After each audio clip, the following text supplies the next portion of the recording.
అసలు రుష్వి చేసిన పనికి నాకు ఎలా రియాక్ట్ అవ్వాలో ఏం చేయాలో కూడా అసలు నాకేం అర్థం కాలేదు. అక్కడ ఉన్న వాళ్ళైతే అలాగే షాక్ అయిపోయి చూస్తూ ఉన్నారు. ఇంకా నాకు మాటలు లేవు. అసలు ఏం జరిగిందంటే ఈ రోజు మేము క్యాంటీన్కి వెళ్ళాము, కొన్ని గ్రాసరీస్ అయిపోయి తెచ్చుకుందామని. సరే వెళ్ళాము, బాస్కెట్ తీసుకున్నాను, నాకు కావాల్సిన నేను చూస్తున్నాను. యాజ్ యూజువల్ రుష్వికి ఏం కావాలో అది కూడా తీసుకోవడం, షాపింగ్ చేయడం స్టార్ట్ చేసేసింది. బిస్కెట్ ప్యాకెట్స్ మన వాళ్ళందరికీ ఒక అలవాటు కదా, సో పిల్లలకి అట్రాక్టివ్ ఉండేవి వాళ్ళకి అందేలాగే పెడతారు. సో దానికి అందినవి దానికి నచ్చినవన్నీ కూడా బాస్కెట్లో వేయడం స్టార్ట్ చేసింది. సో ఇంతలోగా నేను కూడా నాకు కావాల్సిన గ్రాసరీస్ చూస్తున్నాను.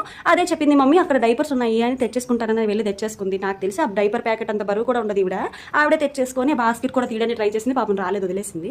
ఈలోగా ముందుకు వెళ్ళి చూస్తుంటే ఈలోగా బ్రషెస్ కూడా కనబడ్డాయి. మమ్మీ బ్రష్ అని చెప్పి అది కూడా తెచ్చి పడేసింది. మిగతావి నేను కూడా తీసేసుకున్నాను, బిల్లింగ్ వేయించేసుకున్నాను. బయటకు వచ్చి వస్తే లగేజ్ చూస్తే చాలా ఎక్కువైపోయింది అనమాట. సో ఒక చేతిలో బ్యాగ్ ఉంది, ఆల్రెడీ భుజాలకు ఒక బ్యాగ్ ఉంది, ఒక చేతితో సైకిల్ తోయాలి.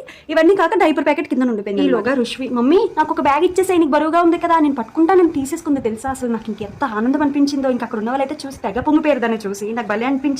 దాని హెల్పింగ్ నేచర్ చూసి. గ్రేట్ కదా ఎంతైనా నా కూతురు.